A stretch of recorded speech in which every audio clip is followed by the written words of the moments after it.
এটা Haier top load washing machine. এটার আজকে ফুল ডেমনস্ট্রেশন দেবো, কী কী ফিচার্স আছে না আছে সবই এর মধ্যে থাকবে। চলো দেখি। জল সবসময় খোলা থাকবে। পাওয়ার অন করেছি, এরপরে পাওয়ার অন করলাম মেশিনে পাওয়ার অন হলো। এখন হচ্ছে স্মার্ট আছে, প্রোগ্রাম চেঞ্জ করা হবে। কুইক হলো, কুইকের পর আছে হেভি, তারপর আছে ডেলিকেট, তারপর আছে শার্ট, তারপর ব্ল্যাঙ্কেট, তারপর স্পিন, তারপর টাপ ক্লিন। এগুলো হচ্ছে কটা প্রোগ্রাম আছে মেশিনের মধ্যে। এছাড়াও কিছু কিছু স্পেশাল ফিচার্স আছে, যেমন আমি স্মার্টটা চুজ করে রেখেছি। স্মার্টটা আমি 2 ঘন্টা পর কাজতে চাই, ডিলে করে কাজতে চাই, তার জন্য প্রথমে প্রোগ্রাম সেট করব, তারপর প্রোগ্রামটাকে লং প্রেস করে রাখবো, তারপর এখানে DIYটা একবার প্রেস করবো। এটা 1 ঘন্টা 2 ঘন্টা সেট করে দিলাম। এবার যদি স্টার্ট করে দিই মেশিনটা, তাহলে এখন কিন্তু কোনো মেশিনটা অ্যাক্টিভিটি করবে না। 2 ঘন্টা পর মেশিনটা ওই মোডটাকে চালু করবে। এটা ক্যান্সেল করলাম। তারপর একটা আছে, আমি এখন কুইকে করলাম, স্টার্ট করলাম, মেশিন জল নিতে লেগে গেল। এটা আমি চাইলে তো জল নিতে লেগে গেছে। এবার আমি চাইলে এটাকে পজ করলাম, পজ করে দেখতে পারি। পজ করে দেখলাম, এখন পজ করলে পজ হচ্ছে।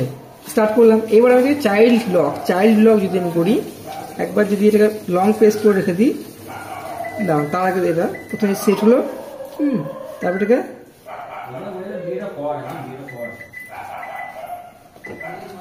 চাইল্ড লকটাকে 3 সেকেন্ডের জন্য প্রেস করে রাখতে হবে।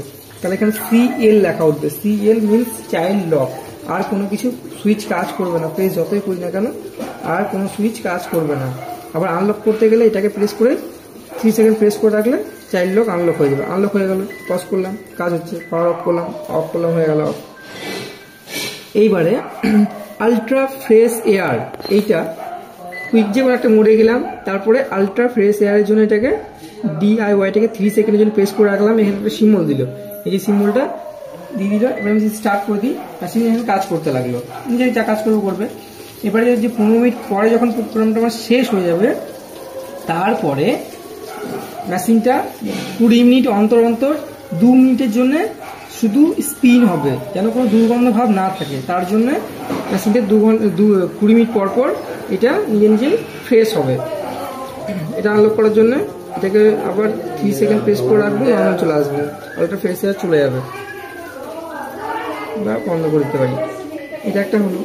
এরপরে কিছু ফিচার্স আছে, যেমন কুইকে গেলাম, এখানে টাইম দেখাচ্ছে 15 মিনিট। এই টাইমটা আমি নিজের মতো অ্যাডজাস্ট করতে পারি। তার জন্য কি করব, আমি পাওয়ার অন করলাম, একটা প্রোগ্রাম যে কোনো সিলেক্ট করলাম, তারপরে অ্যাডিশনাল বা অপশনালে গেলাম, তারপর DIY যেটা আছে ডিলে, এখান থেকে আমি সিলেক্ট করতে পারি ওয়াটার লেভেল। এটা কিন্তু ওয়াটার লেভেল, এতে হচ্ছে ওয়াটার লেভেল, আর এটা হলো বিতে হচ্ছে শোক, কতক্ষণের জন্য কাপড়টাকে আমি ভিজিয়ে রাখতে চাইছি শোক, সেটা আমি 20 মিনিট সিলেক্ট করলাম। এবার সিতে দিয়েছে ওয়াশ টাইম। এটা ওয়াশ টাইম যে কোনো একটা সিলেক্ট করতে পারি। এরপরে ডিতে আছে রিন্স কবার রিন্স চাইছি আমি, এটা 3 বার রিন্স করে দিলাম। তারপরে ইতে হচ্ছে স্পিন কত মিনিটের জন্য, 8 মিনিট করলাম, স্টার্ট করলাম, কত বেড়ে গেল